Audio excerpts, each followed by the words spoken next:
Subsídios. Lições Bíblicas. Jovens. Lição 11. A cura divina no ministério de Jesus Cristo. A paz do Senhor, meu irmão, a paz do Senhor, minha irmã. Eu sou o Tiago Brasil e essa é mais uma de nossas lições da Escola Bíblica Dominical, Lições para Jovens, um oferecimento da nossa Casa Publicadora das Assembleias de Deus, a CPAD. Que bênção estarmos aqui em mais um dos nossos domingos, em mais uma das nossas aulas, pensando sobre a Palavra de Deus, pensando sobre aquilo que diz a Escritura. Nós estamos hoje na lição de número 11 e vamos falar sobre o ministério de Jesus, mais especificamente sobre a cura divina no ministério de Jesus. Bom, eu tenho duas sugestões a dar a você com relação ao início desta lição. Em primeiro lugar, lembrar que nós estamos na lição de número 11, e sendo a lição de número 11, depois desta nós teremos apenas a 12 e a 13, ou seja, em 2 domingos a nossa lição bíblica vai se encerrar nesse trimestre. E esse então é um excelente domingo para você antecipar-se com os seus jovens e pensar com eles como vai ser o encerramento, de que maneira é possível fazer o encerramento da sua escola bíblica dominical. Você já pensou, professor, em fazer um encerramento diferente? Levar a sua classe para um parque que tenha na sua cidade, um parque botânico, um local arejado? Já pensou em levar sua classe da escola bíblica para no domingo fazer a aula num espaço alternativo que não a sala que comumente eles fazem?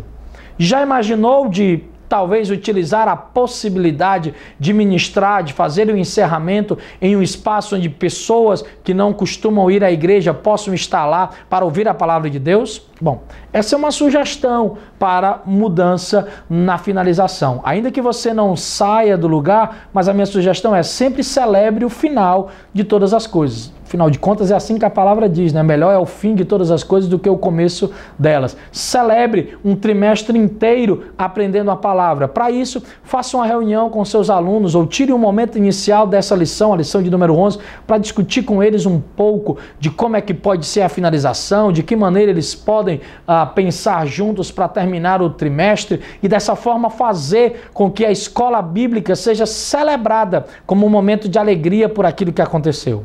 Esta é a minha sugestão com relação à sua programação, já prevendo como vai terminar o encerramento da escola bíblica. Talvez você possa apresentar essa demanda para o seu superintendente da escola dominical e pensar coletivamente uma finalização para todo mundo na igreja, para todas as pessoas, não apenas para a sua classe, mas para toda a igreja. Se for possível, só para a sua classe. Se for possível de uma outra forma para toda a igreja, melhor ainda. Mas pense como finalizar a escola bíblica para que não seja apenas mais um domingo que passe sem nenhuma transformação. Bom, eu tenho uma sugestão para você tratar esta lição, e esta lição trata sobre a cura divina no ministério de Jesus. Minha sugestão é que você comece a aula fazendo uma indagação simples e direta aos seus alunos. Quando foi a última vez que eles oraram por um enfermo?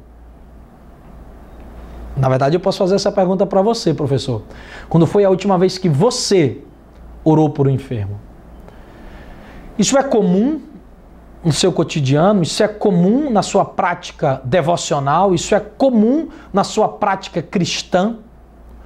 Ou nós estamos secularizados de uma tal forma que as pessoas não acreditam mais no poder da oração? No poder do Deus que responde orações? No poder do Deus que escuta o nosso clamor? Pense sobre isso. Nós vivemos numa sociedade tão secularizada, onde as pessoas estão preocupadas com tantas coisas, que às vezes nós esquecemos que Jesus deu-nos o poder, dinamis, a autoridade, a graça de orar pelos enfermos e acreditar que as enfermidades serão curadas. Curadas por quem? Por nós? Não. Pela nossa oração? Não. Mas pelo Deus a quem clamamos na oração. Por isso uma sugestão é esta. A sugestão é esta. Pergunte a seus alunos quando foi a última vez que eles oraram por um enfermo.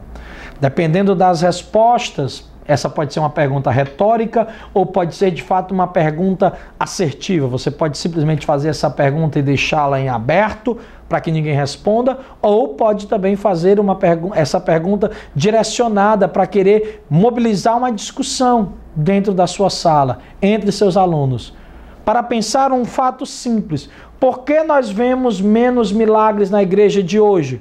Porque nós oramos menos pelos milagres. Por que nós vemos menos cura na igreja de hoje? Porque nós oramos menos pelas curas. Parece que nós acreditamos mais no remédio, no plano de saúde, do que na graça de Jesus de Nazaré. Parece que a nossa confiança humana na segurança das coisas que existem nos faz inseguros com relação à misericórdia e à cura de Jesus de Nazaré. Bom, feita essa introdução, nós temos que pensar então nos objetivos da nossa lição. E quais são os objetivos da nossa lição? Os objetivos são 3. Quais são? Em primeiro lugar, apresentar a origem bíblica das doenças. É claro que existe uma origem medicinal, a gente pode, a partir da medicina, atestar qual a origem das doenças. É claro que existe uma causa humana para as doenças. É evidente que eu posso chegar a determinadas indicações de qual a origem das doenças. Isso é um fato. Nós não queremos fazer essa discussão do campo da medicina, do campo das patologias. Não. Nós queremos fazer um pensamento específico. Qual é a origem bíblica das doenças? Por que existem doenças? Por que as doenças estão aí? Elas deveriam existir desde sempre ou elas não deveriam existir? Essa é a discussão número 1. 2, demonstrar a possibilidade de relação entre salvação e cura. E aí nós vamos entender que a mesma palavra que designa no grego salvação pode ser também traduzida por cura. Então, quando Cristo declara e diz, vai, a tua fé te salvou, em determinados contextos a tradução também pode ser, vai, a tua fé te curou.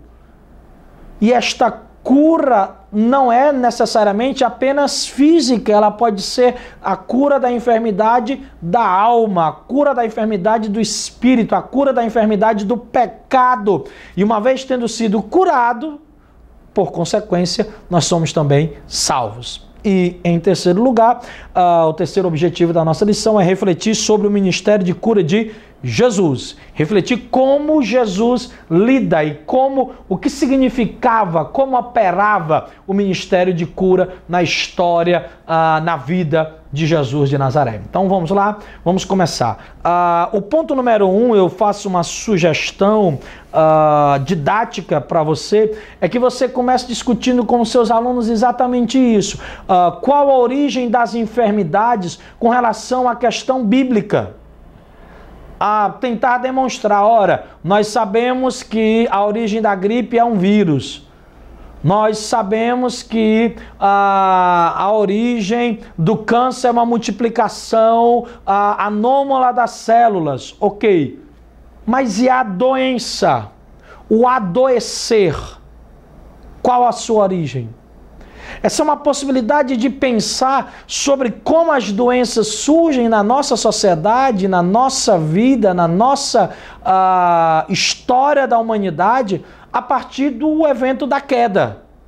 Diga e mostre aos seus alunos que a partir do evento da queda, o ciclo de perfeição da vida humana se desfez, porque nós estávamos sempre aos pés do Deus Todo-Poderoso. Mas com a queda do Éden, a saída do paraíso, nós tivemos uma ruptura da ordem natural das coisas. E, em primeiro lugar, a vida humana, que era para ser imortal, que não deveria encontrar a morte, passou a encontrá-la. E, além da morte, encontrou-se também o sofrimento. E o sofrimento é o mecanismo de manifestação da doença. Então, em última instância, é só demonstrar ao seu aluno que o problema da queda, na queda humana, na queda do Éden, está a origem de todos os pecados. Está a origem de todas as doenças. Então, de onde a doença veio? Sim, a doença veio da queda. E é interessante tratar com seus alunos o tópico 2 e o tópico 3 desse item, que fala sobre as enfermidades do corpo e as enfermidades da mente. Sim, existem enfermidades que atingem o corpo, sim, existem enfermidades que atingem a mente. Existem doenças que tocam o corpo. A Bíblia Sagrada está repleta de doenças que atingem o corpo das pessoas, que atingiam o corpo das pessoas. Em contrapartida, a Bíblia também narra eventos onde as doenças elas não são corpóreas, elas são psíquicas, elas estão na mente dos indivíduos. E mesmo doenças que estão na mente, a graça de Deus é poderosa para revelar-se e para curar. Este, então, é o aspecto importante da nossa aula. Mostre para os seus alunos que não existem doenças, não existe doença alguma que Deus não possa curar. Todas as doenças são passíveis de cura. Todas as doenças são possíveis de libertação. Basta nós termos a convicção no Deus que cura as nossas enfermidades, no Deus que sara as nossas feridas, no Deus que tem o poder de transformar a nossa história. Ora, através disso, o que nós temos que compreender? Que a bênção de Deus, que a graça de Deus se manifesta na nossa história através, sim, da salvação, mas também através da cura. Esse, então, é o tópico 2, onde nós vamos falar sobre a cura divina como parte da salvação. E aí eu não estou dizendo para você que o salvo não pode ficar doente. Falso. Os salvos podem e vão ficar doentes. Mas eu estou dizendo para você que há inúmeros casos na Escritura onde a cura divina também trouxe a salvação. Nesse aspecto, é importante pensar que a cura pode ser um instrumento de evangelização. Existem algumas pessoas que talvez pela simples pregação do Evangelho ou pela pregação direta do Evangelho, apenas verbal, não aceitarão a Cristo. Mas pelo anúncio de Cristo, através de uma oração de cura da sua vida, o Evangelho se manifestará. A boa nova de Cristo se revelará. E estas pessoas serão tocadas, atingidas, salvas pelo poder bendito de Jesus de Nazaré. É a ideia que eu apresento na lição a partir de 2 casos específicos. O primeiro dele é o caso de Naamã, em que a Bíblia Sagrada declara que, uma vez curado, ele não foi curado apenas do corpo, ele também foi curado com relação à sua alma. Tanto é que depois do mergulho que ele deu no Rio Jordão, ele não apenas mergulhou nas águas do Jordão, mas ele mergulhou no rio da fé, mas ele mergulhou na crença no Deus de Israel. Tanto é que ele persiste acreditando, persiste crendo no Deus Todo-Poderoso. Sua falta de compreensão da Bíblia é tamanha, a falta de compreensão da relação com Deus é tamanha, mas ele tem tanto desejo de piedade que ele leva terra, chão, areia daquele lugar, porque ele queria orar em cima daquele chão, porque entendia que aquilo era importante para ele. Mas o que é relevante, é isso que eu quero demonstrar, é que no momento em que Naamã é curado do corpo, Deus efetua também a cura da alma. Novamente digo, eu não estou dizendo para você que o salvo não pode ser enfermo, não pode ficar enfermo, não pode morrer com enfermidades, de enfermidades. Pode, e muitos de nós morreremos. Eu não estou dizendo também que todas as pessoas que são curadas necessariamente compreenderão a salvação. Existem pessoas que Jesus cura, que o milagre da cura acontece, mas elas persistem ainda longe da presença de Deus. O que eu estou dizendo é que existem episódios em que acontece simultaneamente cura e salvação. Cura e libertação de pecados. Vou dar um exemplo, eu ponho no subtópico 2 vários exemplos, mas vou dar um exemplo.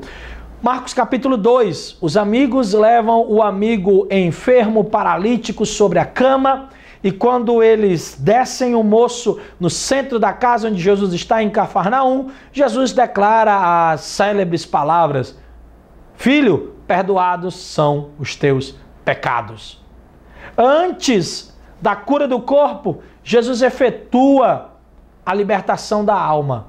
E é quando então o Cristo declara mais uma vez, diante da murmuração e diante da inquietação farisaica daquele ambiente: vocês não acreditam no que eu estou dizendo? Estão se escandalizando por ter declarado que os pecados deles são perdoados? Aí Jesus continua seu discurso e diz: para que vocês saibam que o Filho do Homem tem poder nos céus e na terra para perdoar pecados, eu te digo, toma tua cama, levanta-te e anda. E no mesmo instante, aquele homem que antes era enfermo, paralítico, não conseguia se levantar, torna-se liberto, porque a graça de Deus o alcançou. A salvação de Deus veio sobre ele, atrelado com a cura do seu corpo. Então, esse é um aspecto relevante sobre a nossa vida. Eu termino o item 2 dizendo que o salvo tem que cuidar da sua saúde.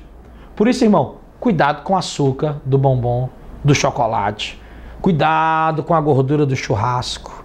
Cuidado com o sobrepeso. Cuidado com as articulações. E depois não venha dizer que foi Satanás que colocou a enfermidade na sua vida. Só se o nome de Satanás for chocolate, a carne do sol, nós aqui do Ceará, farinha. Preste atenção. O que nós precisamos fazer é, uma vez tendo a oportunidade da compreensão da salvação, cuidar de nossa saúde. Cuidar do nosso corpo. Zelar por aquilo que Deus tem nos dado. O item 3 da lição vai trabalhar sobre Jesus e a cura. E aí tem 3 questões que eu acho relevantes nesse ponto. Em primeiro lugar, é que a dedicação à cura não foi uma coincidência no ministério de Jesus, mas foi uma intencionalidade. Jesus veio para curar os enfermos. Veio para declarar o ano aceitável do Senhor através da cura dos enfermos de Sião, das doenças daqueles que estavam enfermos. A graça de Cristo se há revelado a todos os homens, trazendo salvação, e essa salvação trouxe cura àqueles que precisavam. Então, perceba e discuta isso com seus educandos, que o ministério de cura de Jesus não era separado, era tudo junto. Jesus trabalhava com um combo só, com um conjunto só. Ele pregava, expulsava demônio, orava por enfermos, fazia milagres, exortava, dava palavra de sabedoria, visitava os amigos, ia a casamentos, visitava a casa dos inimigos. Onde ele era chamado, ele estava lá. Assim deve ser a nossa vida. Sabe aquela pessoa que acha que não, eu tenho que orar 7 dias, me consagrar 7 dias para depois orar por um enfermo? Não funcionava assim a vida de Jesus. Jesus estava às vezes em lugares extremamente comuns e ele ia lá e fazia milagres. Ele estava em jantares, curava pessoas enfermas. Ele estava fazendo um monte de outras questões, mas ele vivia a verdade da cura, porque para ele curar pessoas não era uma possibilidade, era uma necessidade. Porque é o segundo item desse tópico que vai falar sobre Jesus com a única possibilidade de cura para enfermos. Essa talvez é uma questão central para nós hoje. Se eu não tenho remédio que cure a minha enfermidade, o que eu devo fazer? Orar. Pedir a cura. Esse talvez é o problema. Como há remédio para muitas coisas, nós preferimos tomar remédios. Então sim, tome o remédio, mas também ore. Sim, tome a vacina, tome a injeção, faça o tratamento, faça a dieta, mas também ore por cura. Ore por milagre. Ore pela bênção do Deus Todo-Poderoso. O terceiro ponto, e eu quero dedicar um pouquinho mais de atenção a esse ponto, ele trata de que não há protocolos para a realização de cura. E isso eu acho fantástico. Jesus, quando cura, ele cura do jeito que ele quer, da maneira que ele quer, na hora que ele quer. Vou dar um exemplo para você. Tem gente que Jesus cura tocando. Ele vai lá e toca. E na hora que ele toca, um exemplo, o leproso. O homem está com lepra, está doente, afastado da sociedade, mas Jesus faz questão, Jesus toca-o. Quando Jesus o toca, ele é limpo da sua lepra. Existem outras pessoas que não é Jesus que toca, são elas que tocam em Jesus. A mulher do fluxo de sangue, ela vai lá, toca em Jesus e é curada. Existem outras pessoas que não é nem Jesus que toca, nem elas tocam, porque elas estão distantes. Mas Jesus vai lá e declara ao centurião romano: vai, porque o teu servo está curado. E quando ele chega em casa, ele pergunta, tal hora, que horas aconteceu a cura? Foi na hora que Jesus declarou. Então Jesus cura tocando, sendo tocado ou de longe. Jesus cura, por exemplo, dizendo ao cego, vai e vê, a tua fé te curou, te salvou. E ele vê. A outro cego, Jesus diz, vai lavar os teus olhos. E ele lava os seus olhos. Jesus cura da maneira que ele quer. Não há protocolos. Não há, não, precisa fazer isso e aquilo. Não, isso não. A cura divina não é uma receita de bolo. Por isso não adianta você marcar. Amanhã Jesus vai curar aqui. Se tem data para acontecer, não é milagre. Porque milagre é sobrenatural. Fora das datas. Fora dos prazos. É Deus agindo quando Ele quer. Por isso, todo culto tem que ser culto do milagre. Por isso, todo culto deve ser culto da cura divina. Por isso, nós não podemos restringir o poder de Deus e dizer quem quer cura, venha na quinta-feira. Quem quer libertação, venha na terça. Quem quer salvação, venha no domingo. Não. A adoração a Deus precisa ser contínua e conjunta. Quem quer cura, libertação e salvação, venha qualquer dia à igreja, porque a igreja prega o evangelho completo, que Jesus salva, cura, liberta, batiza no Espírito Santo e brevemente voltará. Façamos isso, vivamos o Evangelho de verdade. Professor, que a graça de Deus esteja sobre a tua vida, que essa aula seja bem animada na sua igreja, que você possa fazer algo importante para o reino de Deus. Deus te abençoe, fica na paz do Senhor. Tchau, tchau, até semana que vem.